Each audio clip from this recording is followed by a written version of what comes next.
Soren Kierkegaard, chapter 12. Since existence means the making of moral choices, it is either perpetual, either or, and a life of action. As a synthesis of the finite and the infinite, the eternal and the temporal, man's dilemma is to have to meet decisions in the uncharted realm of moral living. Existence is emphatically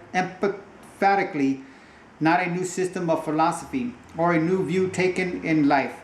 Man's intelligence can never remain outside the totality of life and look upon it as a specter may look at something outside himself. Quote, pure thinking, says Kierkegaard, is a phantom, close quote. Man who merely contemplates a truth is apt to become a, quote, traitor like Judas, close quote. In our time, Julian Benda has raised the equally severe reproach against the intellectuals that they have committed treason against those whom they were meant to lead by living in an ivory tower of self-sufficiency. Parentheses, la trahison de clercs. Close parentheses. Pure thinking overlooks the creative process of God, to whom the term quote-unquote existence is not applicable. According to Kierkegaard, quote, God does not think, he creates. God does not exist, he is eternal, close quote. Man's only adequate approach to life is faith, knowledge, and not the much vaunted objective reasoning of the philosopher who erects a majestic palace of logical thinking in his systems but continues to live in a doghouse. Reason is bound to the question, quote, for what and why am I doing this or that, close quote, or, quote, for what and why is this happening, close quote.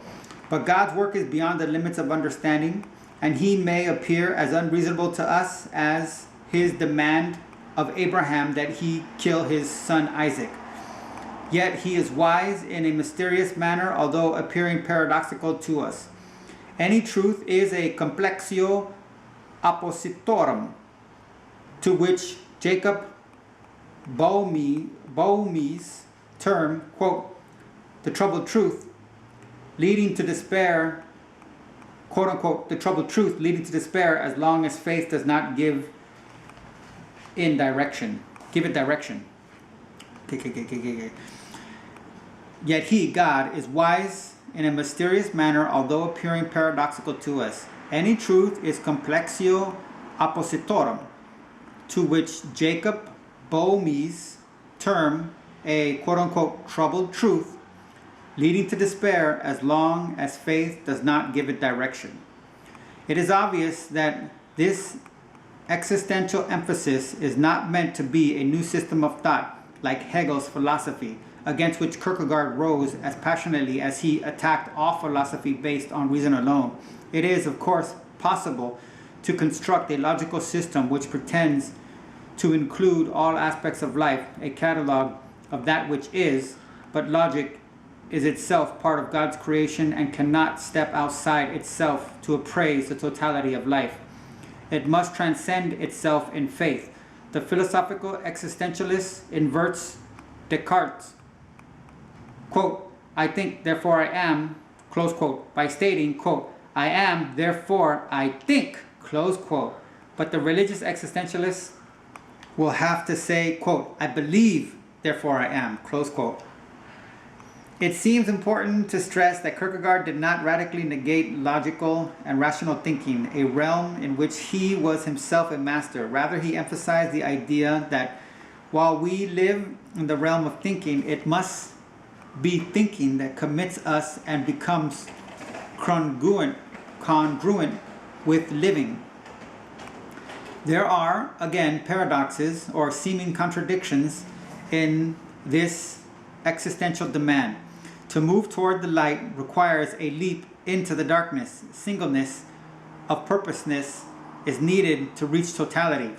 Only the simple mind will grasp the complex. The subjective or personal leads to unity with the objective. The eternal is experienced in time. The existential bestows an authentic character upon the I. Not that. The self is not dissolved as in mysticism, pantheism, or religious romanticism. It is nevertheless in danger of regarding that in the self as authentic, which is unauthentic, arbitrary, or irrelevant. When Kierkegaard declares that man's existence is experience or a process of sustained becoming, parentheses, developing, close parentheses, he is, of course, not thinking of psychological and biological growth. Man evolves or becomes by moral striving and tension. He can, therefore, never be a Christian, but only attempt to become one. Suffering, to which he, like Dostoevsky, gives paramount importance, is the element in which that which is religious begins to breathe, quote unquote. Suffering is, therefore, quote unquote, the beginning. Part of this suffering is man's consciousness of guilt, which cries out for his reconciliation with God. And since man is the meeting ground for God's eternal demands, he will have many clashes with the world. But the process of becoming is primarily an inward growth and must be fired by a passionate desire, feeling, and imagination which are so deplorably absent in Christianity. Kierkegaard never tires of emphasizing this passionate character of the seeker in a manner almost identical with that used by the later Nietzsche. But Kierkegaard also discloses a new paradox in this passionate search. Man must not assert himself. To grow before God means to become small, to be like children, or even to be despised and persecuted, an experience that is vividly present in Kierkegaard's own short life. And man, believing he has found God, will at once sense his distance from him because he realizes that in the face of God, he is a sinner.